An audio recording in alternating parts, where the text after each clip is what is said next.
Rajasthan competition classes Bhilwara. हमारे गौरवशाली इतिहास को भूल जाते हैं। हमारा गौरवशाली इतिहास, वैभवशाली इतिहास रहा है। हमने हर क्षेत्र के अंदर योग्यता हासिल की थी।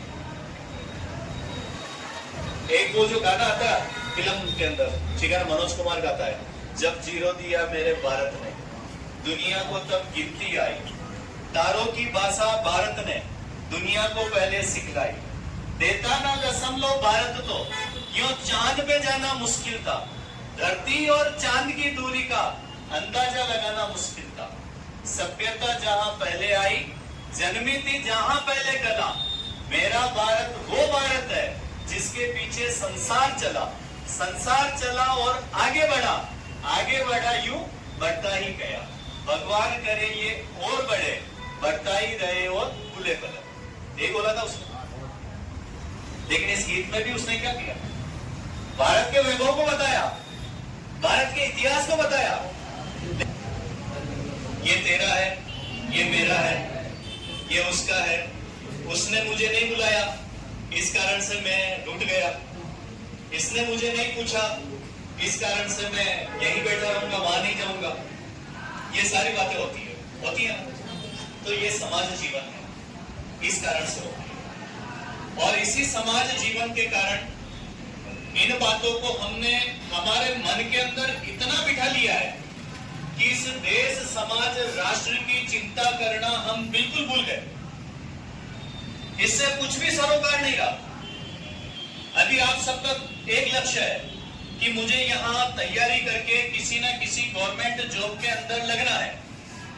इसके बाद क्या है? बड़ा वैभव आ गया, कुछ नहीं करना, सरकार सैलरी देगी, अपने परिवार का भरण पोषण करना और सुखमय जीवन बिताना। जितनी तैयारी अभी आप कर रहे हैं उसका परिणाम भी हम सरकारी नौकरी लगने के बाद में नहीं देते हैं। हम केवल स्वार्थ, मोहमाया, परिवार, इसी में उलझ करके रह जाते हैं। क्या हमें वो ज्ञान नहीं है क्या कि हमारा जन्म किसके लिए हुआ? क्या इस धरती माता के लिए हमारा कर्तव्य नहीं बनता है क्या? क्या हम इस देश, समाज, राष्ट्र के लिए चिंता नहीं कर सकते हैं क्या? आज हमारे प्रधानमंत्री नरेंद्र मोदी सभी देशवासियों का आह्वान करते हैं, वो सबको कहते हैं कि हमारे को 5 प्रण लेने चाहिए। कुछ 5 प्रण से इस देश, समाज, राष्ट्र में एक परिवर्तन की दिशा में आगे बढ़ना चाहिए। 5 परिवर्तन क्या बताए उन्होंने? 5 प्रण क्या बताया जो सभी देशवासियों को लेना है? सबसे पहला लेना है हमारा परिवार, हमारा कुटुंब।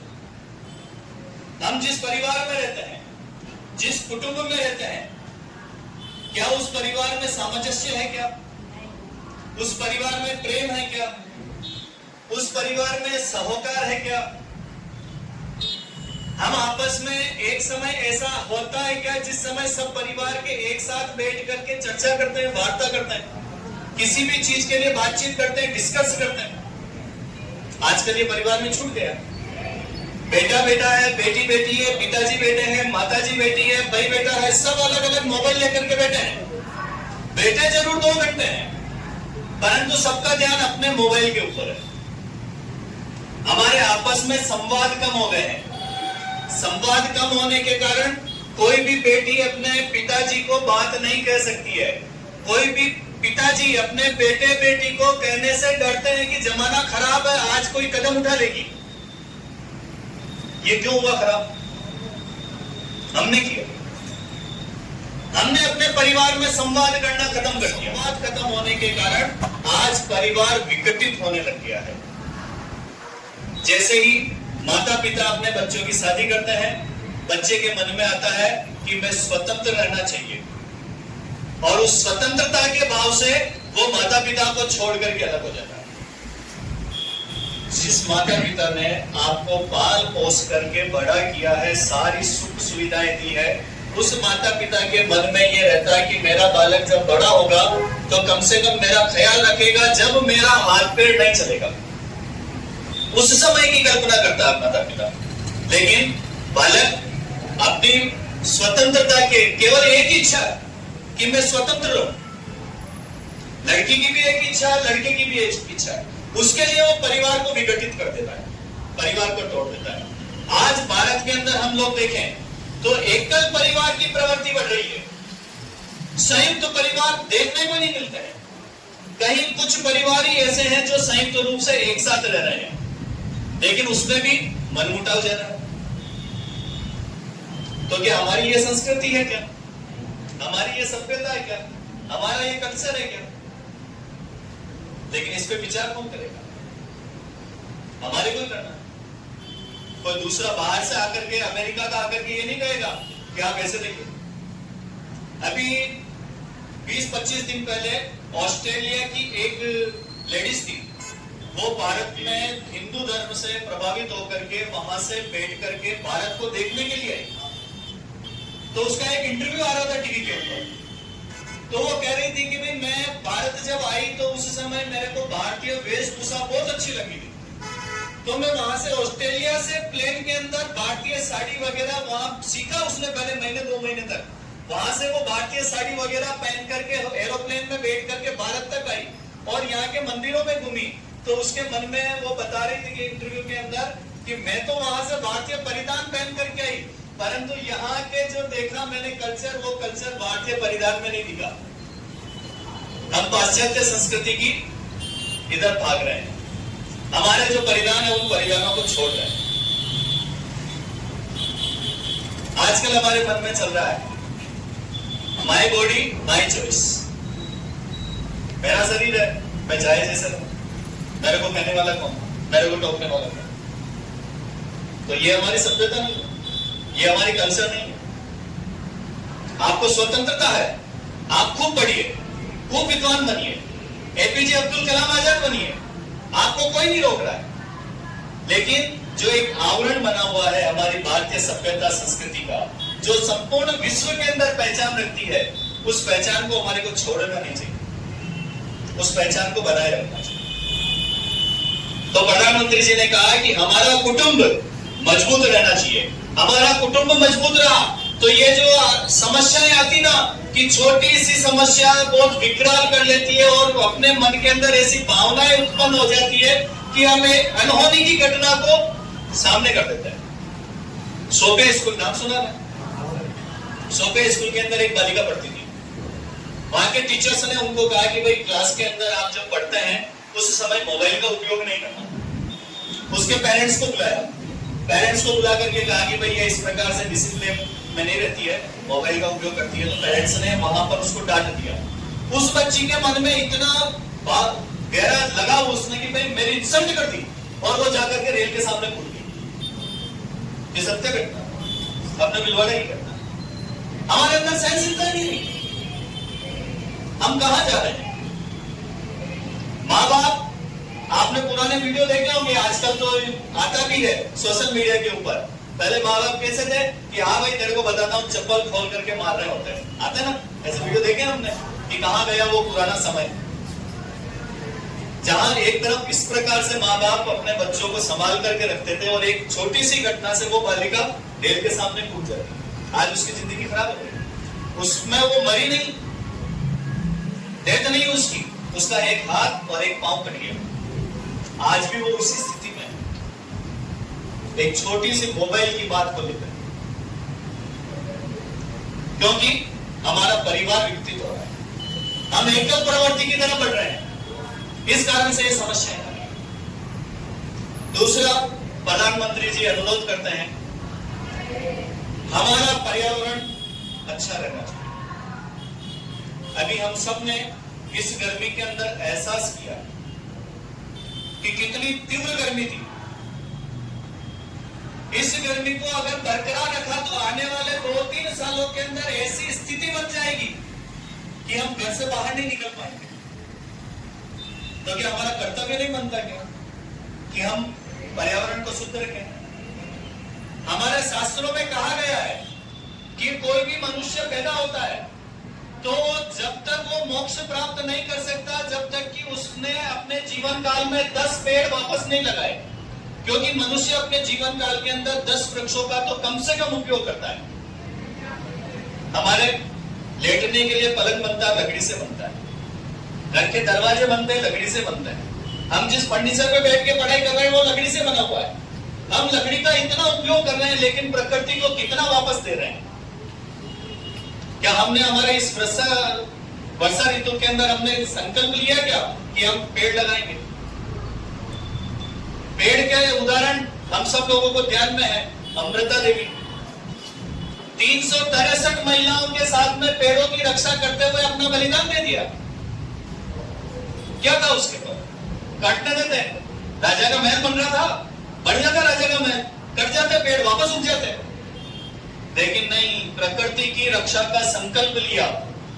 उस प्रकृति की रक्षा का संकल्प में एक नन्ही सी बालिका के मन में ऐसे भाव उठ गए कि उस बालिका ने अपने गांव की सारी महिलाओं को मोटिवेट किया, क्योंकि उस समय पुरुष नहीं थे। पुरुष सारे खेत पे गए हुए थे काम करने के लिए, और राजा के सैनिक आ गए थे उन पेड़ों को काटने के लिए। तो जो उस समय गांव के अंदर थे मौजूद, वो सभी गए और उन पेड़ों से लिपट गए कि भाई आपको अगर पेड़ काटना है तो हमारे को मारना पड़ेगा। 363 महिलाओं को कत्ल करके और उन पेड़ों को काटा गया। उस अमृता देवी ने बलिदान दिया पेड़ों को बचाने के लिए। हमने सुना है ये राजसमंद के पास में पिपलांतरी गांव है। क्या है? प्रकृति का एक सुंदर उदाहरण प्रस्तुत हो रहा है पूरे विश्व के अंदर। वहां के व्यक्ति कोई भी शुभ आयोजन होता है, उस शुभ आयोजन पे उस गांव के बाहर जाकर के एक वृक्ष लगाते हैं। वृक्ष लगाना ही महत्वपूर्ण नहीं है, पौधा लगाना ही महत्वपूर्ण नहीं है, उसको पेड़ बनाने तक उसकी चिंता करते हैं। रक्षाबंधन के दिन वहां की सारी महिलाएं थाली सजा करके गांव के जंगल में जाती है और हर पेड़ को रक्षा सूत्र बांधती है, राखी बांधती है। उसके पश्चात अपने भाई को राखी बांधती है। ऐसा सुंदर उदाहरण वो दे रहे हैं। तो क्या हमारा कर्तव्य नहीं बनता है कि हम भी इस पर्यावरण को शुद्ध रखने के लिए कम से कम अपने जीवन काल के अंदर ऐसे 10 पौधे लगाएं जिनको पेड़ बना करके इस प्रकृति को एक उपहार दें, क्योंकि हम इसी का उपयोग करते हैं। आज ये पेड़ नहीं होंगे तो हम श्वास नहीं ले पाएंगे। आज ये पेड़ पौधे नहीं होंगे तो कुछ भी नहीं होगा, प्रकृति समाप्त हो जाएगी। तीसरा उन्होंने आह्वान किया है, मैंने 2 आह्वान बताए। अपना कुटुंब सही रहना चाहिए, पर्यावरण के प्रति हर व्यक्ति चिंता करे। तीसरा उन्होंने बताया है कि हम स्वदेशी का उपयोग करें। आज हम कोई भी ब्रांडेड चीज खरीदते हैं, उसका पैसा सीधा विदेश में जाता है और वही कंपनियां उस जो विद्रोही देश है, उस विद्रोही देश को देकर के और उन्हीं हथियारों से हमारे ऊपर वापस आक्रमण करती है। आज चाइना की चीज हम सस्ती समझ करके खरीद लेते हैं, हमारे घर में ले आते हैं, लेकिन उसी चाइना ने हमारे ऊपर कितना अत्याचार कर रखा है। वो चाहता है किसी ना किसी प्रकार से भारत मेरे कब्जे में आ जाए। एक तरफ पाकिस्तान बैठा हुआ है जो हमेशा आतंकवादियों को हमारे यहाँ भेजता रहता है। तो क्या हम इन वस्तुओं का उपयोग करके विदेशों को मजबूत कर रहे हैं क्या? अगर हम सभी भारतीय चीजों का उपयोग करेंगे या हमारी स्थानीय चीजों का उपयोग करेंगे तो हमारा पैसा हमारे यहाँ रहेगा, तो उसमें विकास ज्यादा होगा। आज जो विकास की दौड़ के अंदर लगे हुए हैं, कोई रोड बनाने वाला ये नहीं सोचता है कि मैं आधी रात को काम कर रहा हूं। उसके मन में ये भाव रहता है कि मैं ये रोड कंप्लीट कर दूंगा तो कल यहां से निकलने वाला वाहन क्षतिग्रस्त नहीं होगा, कोई एक्सीडेंट नहीं होगा। ये भारत के विकास की गाथा गढ़ेगा, इसलिए वो रात दिन लग करके रोड बनाने में लगा रहता है। आज भारत का सब तरफ से विकास हो रहा है, इतनी अच्छी टेक्नोलॉजी भारत के अंदर आ गई है। क्या हम उस विकास के अंदर भागीदारी बन सकते हैं क्या? क्या हमारा आने वाला जो जीवन, किसी को ध्यान में नहीं है, परंतु जो जीवन हमारा आने वाला है, उस जीवन के अंदर हम देश, समाज, राष्ट्र की चिंता करते हुए हमारे जीवन को जिएंगे क्या? ये मन के अंदर भाव रहना चाहिए। तो स्वदेशी के ऊपर हमारे प्रधानमंत्री जी ने जोर दिया है कि स्वदेशी चीजों का उपयोग अधिकतम हो। फिर इसके बाद में आगे हम देखें तो जब भी हमने हमारे जो इतिहास है, इतिहास को बुलाया है, तब तक हम कमजोर हुए हैं, हमारे सामने कुछ भी दिखाई नहीं देता है। भगवान राम जब वनवास गए थे, माता सीता को रावण हर करके ले गया था, उस समय उनके सामने विकट परिस्थिति खड़ी हो गई कि अब क्या करें। वानर सेना को भेजा ढूंढने के लिए। वानर सेना सब तरफ ढूंढती ढूंढती अंत तक चली गई, सामने विशाल समुद्र दिखाई दिया। हताश होकर के वानर सेना वहां बैठ गई। अब क्या करें, रास्ता ही खत्म हो गया, धरती खत्म हो गई। रास्ता तो क्या खत्म हुआ, धरती खत्म हो गई। अब तो केवल जल ही जल आ गया, अब उधर क्या आया क्या मालूम। तब वहां हताश बैठे हुए सभी वानरों के बीच के अंदर से जामवंत जी खड़े होते हैं। खड़े होकर के हनुमान जी को अपनी शक्तियां याद दिलाते हैं।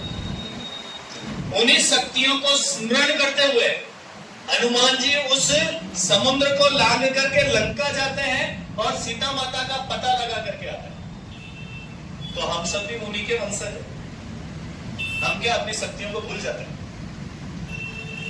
तो समय समय पर हमारे को शक्तियां याद दिलाने वाले जामवंत जी चाहिए। अगर जामवंत जी हमारे को बराबर मिलते रहेंगे तो हमारा कुटुंब भी सही रहेगा, हमारा देश भी सही रहेगा, हम लोगों का व्यवहार भी सही रहेगा। तो इस प्रकार के जो छोटे छोटे कार्यक्रम हैं, इन कार्यक्रमों के द्वारा इस देश समाज राष्ट्र की चिंता सभी लोग करें। इसके लिए छोटी छोटी बातें समूह पैसा भारत के व्यक्तियों को वापस मिलेगा काम के एवज में, तो भारत का पैसा भारत में रहेगा। जब भारतीय वहां काम करेंगे तो उस टेक्नोलॉजी की समझ उनके अंदर आ जाएगी, तो आने वाले समय में वो उत्पादन हमारे भारत में ही होने लग जाएगा। तो कितनी ऊंची सोच है और कैसे बड़े निर्णय हैं जिससे देश समाज राष्ट्र आगे बढ़ रहा है। तो इस प्रकार की चिंता, इस प्रकार के भाव अगर हमारे सबके मन में रहे तो आज ये देश विश्व गुरु बनने से कोई नहीं रोक सकता। हम दुनिया को रास्ता दिखाने वाले बन सकते हैं। हम कंपटीशन की तैयारी कर रहे हैं। आने वाले समय के अंदर हम किसी न किसी स्थान पर होंगे, लेकिन वहां जाने के पश्चात हमारे मन के अंदर पूर्णता का भाव नहीं आना चाहिए। मैं एक प्राइवेट स्कूल चलाता हूं। मैंने मेरी ऑफिस के अंदर 3 फोटो लगा रखे हैं। बहुत सारे बीएड कंप्लीट करने के बाद में मेरे यहाँ टीचर्स के लिए आते हैं। मैं उनसे केवल इतना सा पूछता हूँ कि ये सामने जो 3 फोटो है उन फोटो के बारे में बता दीजिए। मैंने पहला फोटो लगा रखा है छत्रपति शिवाजी महाराज का, दूसरा फोटो लगा रखा है महाराणा प्रताप का, तीसरा फोटो लगा रखा गुरु गोविंद सिंह का। तो महाराणा प्रताप चूंकि अपने ही है इसीलिए बता देते हैं, शिवाजी महाराज के लिए थोड़ा बहुत बता देते हैं, लेकिन गुरु गोविंद सिंह के लिए आज दिन तक कोई बता नहीं पाया, नहीं बताता है। मैं पूछता हूं उनको अपने दिमाग में जोर डालिए, वो जोर डालते हैं फिर भी गुरु गोविंद सिंह के बारे में कुछ नहीं बता पाते। तो ये हम कौन सी पढ़ाई कर रहे हैं, क्या पढ़ाई कर रहे हैं? महाराणा प्रताप एक राजा थे, बस ये कहकर के रुक जाते हैं। राजा तो थे, लेकिन थे क्या, क्या किया उन्होंने, किस प्रकार का उनका जीवन था, कैसे वो थे? कुंभलगढ़ के अंदर उनका जन्म हुआ था, वही कुंभलगढ़ की तलहटी के अंदर वो रहते थे। भील जो आदिवासी है उनके साथ में घूमते थे, खेलते थे, रहते थे। सभी जो नीचे तलहटी में रहने वाले परिवार है वो उनको कीका कहते थे। सबको ध्यान में ना, कीका कहते थे। और सबके मन में ये रहता था परिवारों में कि मेरे राजकुमार आज मेरे घर पे आने चाहिए, इतना प्रेम करते थे। उनके जो दोस्त थे उन दोस्तों के साथ में उसी तलहटी के अंदर रहते थे। तलहटी के अंदर रहते थे, उस समय उनका आयु काल लगभग 7-8 साल का रहा होगा, इससे ज्यादा का नहीं था, क्योंकि उसके बाद वापस वो चित्तौड़ आ गए थे। तो 7-8 साल का आयु वर्ग था। उस समय अपने दोस्तों के साथ में कुंभलगढ़ की तलहटी के साथ वहां खेल रहे थे। वहीं सामने से एक बाघ आ जाता है। एक तरफ तो मेवाड़ का शेर, दूसरी तरफ जंगल का शेर। दोनों की आंखें मिलती है। आंखें मिलने के पश्चात वो कहता है कि ये तो मेरा जंगल है, वो कहता है ये मेरा मेवाड़ है। दोनों आपस में भिड़ जाता है और वो नन्हा सा बालक अपनी नन्ही सी कटार निकाल करके उसका वध कर देता है। वध करने के बाद में अपने कंधे पे डाल करके कुंभलगढ़ में आता है। तो उसकी माई जयवंता बाई वो उसको देखती है, देख करके कहती है कि मेरा मेवाड़ सुरक्षित हाथों में है। ये पूत के पग पालने में नजर आता है। कहते हैं ना अपने मेवाड़ में कहावत है, पूत के पग पालने में नजर आता है। तो ये मेरा मेवाड़ सुरक्षित हाथों में। तो क्या हमारे घर में ऐसे संतान नहीं होनी चाहिए क्या, कि हमारा परिवार सुरक्षित हाथों में? आज हमारे पिताजी माताजी हम पे गर्व नहीं करना चाहिए क्या कि मेरा परिवार सुरक्षित हाथों में? ये होना चाहिए। इस प्रकार का भाव अगर रहा, क्योंकि ये भाव पैदा कब होंगे? जब हम हमारे इतिहास को पढ़ेंगे, जब हम हमारी संस्कृति को पढ़ेंगे, जब हमारे कल्चर को पढ़ेंगे। हमारा जीवन 4 आश्रमों में मिलकर के बना हुआ है। पहला कौन सा? ब्रह्मचर्य आश्रम। दूसरा कौन सा?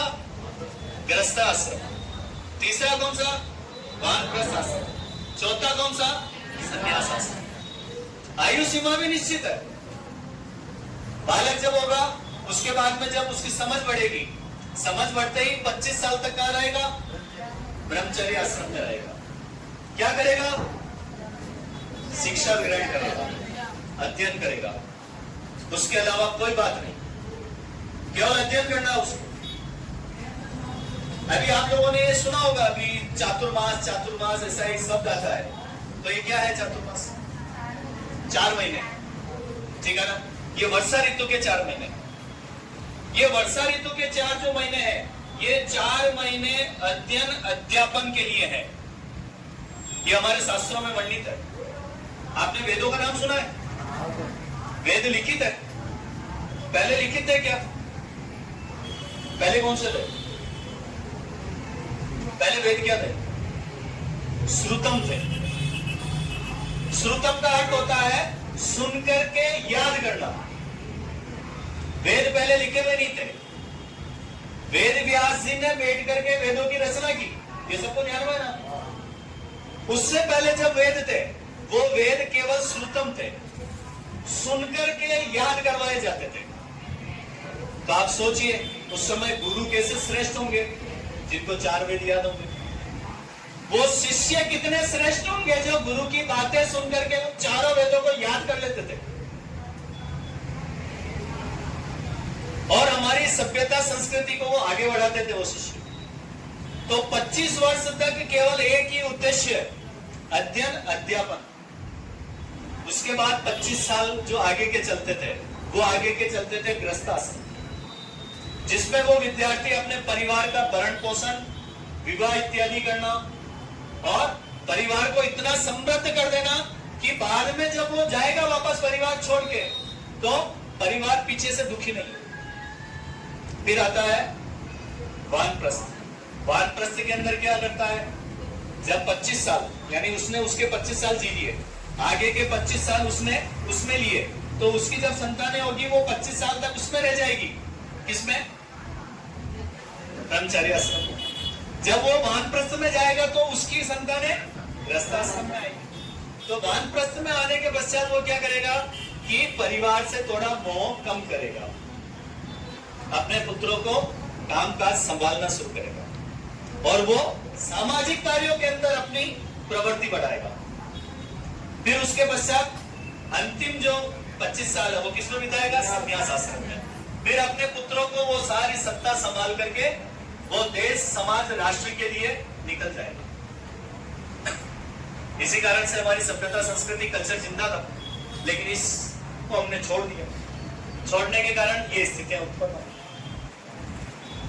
तो आज इस अखंड भारत दिवस के ऊपर आप सबसे केवल इतना ही अनुरोध है कि आप सभी जिस क्षेत्र में पहुंचे, जहां पर पहुंचे, वहां पर केवल एक चीज का ध्यान में रखें, एक चीज का स्मरण रखें कि मैं इस परम पवित्र भारत भूमि के ऊपर मैंने जन्म लिया है, तो इसका मेरे ऊपर ऋण है और इस ऋण को चुकाए बिना मुझे मोक्ष प्राप्त नहीं हो सकता। क्योंकि हमारे भारतीय संस्कृति के अंदर क्या है, कोई विवाह होता है तो कितने जन्मों का विवाह होता है? 7 जन्मों का विवाह। तो हमारी संस्कृति में लिखा हुआ है कि हमारा पुनर्जन्म होता है, हम पुनर्जन्म के सिद्धांत को मानते हैं। और मोक्ष क्या होता है? इस जन्मों के जो चक्र है उस चक्रों को छोड़ करके परम पिता परमेश्वर में विलीन होता है, आत्मा परमात्मा में विलीन हो जाता है। तो हमें मोक्ष तभी मिलता है जब हम श्रेष्ठ कार्य करके जाए। हमारे यहाँ पर शास्त्रों में वर्णित है 84 लाख योनियां है। कितनी? और हम सब यहाँ जो बैठे हैं ना, वो सब योनियों से गुजर करके आए हैं, क्योंकि अंतिम मनुष्य जीवन है, उससे पहले हम सब बढ़ चुके हैं, ठीक है ना। और इस मनुष्य जीवन के अंदर हमने कोई श्रेष्ठ काम नहीं किया, हमने हमारे जीवन को बेकार किया, तो उसी 84 लाख योनियों से वापस गुजर करके आना पड़ेगा। ये पक्का है, ठीक है ना। तो इससे अगर बचना है तो हमारे ये जो जीवन है, इस जीवन को हम सार्थक करें, हमारे कुटुंब को मजबूत करें, हम स्वदेशी चीजों का उपयोग करें, हम पर्यावरण के प्रति चिंता करें, हमारा समाज अच्छा हो, हम जहां रहते हैं वो वातावरण अच्छा हो, हम परिवार की चिंता करें। हमारे मन में केवल एक ही चीज होनी चाहिए कि मैं जो हूं, मेरे को कम से कम मेरे जो रिश्तेदार है वो रिश्तेदार अच्छी तरीके से पहचाने। क्योंकि अभी आप अपने रिश्तेदारी को ढूंढिए, उस रिश्तेदारी में से बहुत सारे ऐसे होंगे जिनको आप पहचानते नहीं। तो आप अपने जीवन में ऐसा काम करिए कि रिश्तेदार को कम से कम अच्छे तरह से पहचाने। और थोड़ी सी और भावना बढ़े तो कम से कम जहां हम रहते हैं मोहल्ले वाले, वो मोहल्ले वाले एकदम अपने को पहचाने। तो पहचानने किससे है? अच्छे कामों से। 2 प्रकार से पहचान होती है, एक तो अच्छे कामों से होती है, एक बुरे कामों से होती है। तो हमारी पहचान किससे होनी चाहिए? अच्छे कामों से। मन में ये रहना चाहिए मेरा मोहल्ला मुझे पहचाने, कम से कम ये जो शहर है वो शहर तो कम से कम पहचाने, इतनी तो मेरे अंदर काबिलियत हो। भाई देश की बात छोड़े, देश नहीं पहचानेगा, लेकिन मेरा शहर तो मेरे को पहचानेगा। मेरा कोई नाम ले लेगा तो एकदम शकल ध्यान में आ जाएगी कि हाँ वो है, तो कम से कम शहर तो पहचाने। ऐसे भाव अगर मन में आते रहेंगे, हमारे मन में इस प्रकार की जिज्ञासा होनी चाहिए, इस प्रकार की वो जो लोग अपन कहते हैं ना, लोग पैसों का नहीं होना चाहिए, लोग हमारे लालच हमारे को इस प्रकार का होना चाहिए। इस प्रकार का अगर लोभ लालच हुआ तो हम जीवन के अंदर एक उदाहरण प्रस्तुत कर सकते हैं अपने परिवार के लिए, अपने समाज के लिए, अपने शहर के लिए, अपने राज्य के लिए, अपने देश के लिए। ये एक सीढ़ी बता दी मैंने आपको, अपना परिवार, अपना समाज, अपना मोहल्ला, अपना शहर, अपना राज्य और अपना देश। जहां तक हम अपनी काबिलियत को सिद्ध कर सकते हैं वहां तक हमारे को पहुंचना चाहिए। तो ये सभी बातें हमारे को स्मरण रखते हुए, और कोई भी बात हमारे को स्मरण रखना है तो उसका डिस्कस अवश्य होना चाहिए। डिस्कस होता है तो वो बात दिमाग में बैठती है, डिस्कस नहीं होता है तो वो दिमाग से भूल जाते हैं। आप अपने परिवार में जाने के बाद में छोटे बच्चों से पूछिए कि आज आपको स्कूल में क्या कर पाया। अगर आपने पूछ लिया इतनी सी बात, तो उसने स्कूल के अंदर क्या किया है वो उसको हमेशा याद रहेगा। आज आपने जो कंपटीशन क्लास के अंदर यहाँ बैठ करके जो कुछ भी नई चीज सीखी है वो जाकर के आप परिवार में बता दीजिए, वो आपको हमेशा स्थायी याद हो जाएगी, वो भी आप भूलेंगे नहीं। तो जो छोटी छोटी चीजें हैं, छोटी छोटी बातें हैं, उसका डिस्कस करना परिवार में शुरू करिए, प्रारंभ करिए। तो ये जो परिवार के जो मनमुटाव है वो मनमुटाव भी समाप्त होंगे। परिवार अगर स्वस्थ रहेगा, परिवार अच्छा रहेगा तो समाज अच्छा बनेगा, समाज अच्छा बनेगा तो देश अच्छा बनेगा।